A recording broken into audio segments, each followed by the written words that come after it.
I want to get to you, Chris, at the CME. It's kind of amazing, isn't it, that not only did the markets erase the losses and the fear, but have added and piled it higher and deeper, which makes a lot of people wonder what's the next trade as we get deeper into a quieter part of summer or not. Yeah, we're in the last week of July, then we get into August, which is traditionally very slow. Most of Europe takes vacation. And I think the only play at this level is to, ensure that we've just rallied 9.5% off the lows. If we had been talking about a 9% drop, people would be, very, very upset. So yes. protect these gains. And the only way that I know how to do it is to set some hedges. And that's why we're here in Chicago. You can stay long your stocks. You can protect yourself with some puts or futures in case we fall out of bed. This market, we've seen so much volatility in the past 2 years. 200, 400, 600-point moves are very, very common. So I would say that's how you protect yourself.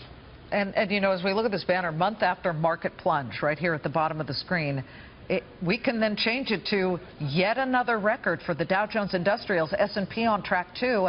And Alan, what's interesting too is I want to back it up about 4 months ago. Whatever oil was doing on any given day, the markets did too. If oil was down, the markets were down. And now what do we have? We're on track for a second week of losses for oil. And yet the markets seem to forget about that. As we look at what's going on with oil, I think the glut is still the house guest that won't leave. There's just too much supply right now for the amount of demand. I agree with you. We've had a disparity between the two.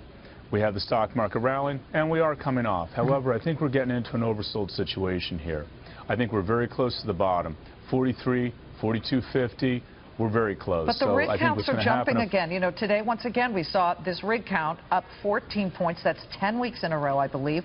And yet, the growth in demand hasn't exactly skyrocketed either. So if companies and oil services are beginning to think, okay, we've had enough, we're hitting a bottom, let's start grinding these things back up again, you run into the same problem.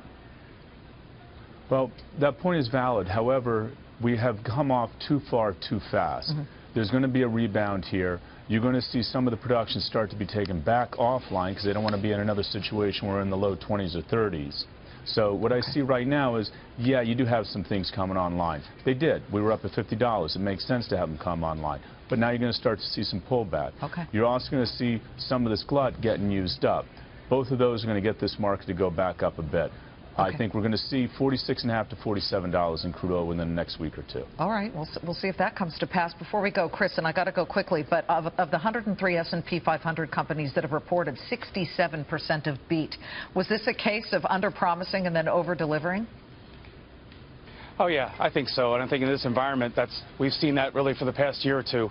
Under-promise, over-deliver. Everybody stays happy. Nobody gets too angry. So all in all, we have the best economy in the world. As much as people like to talk it down, we're the cat's meow.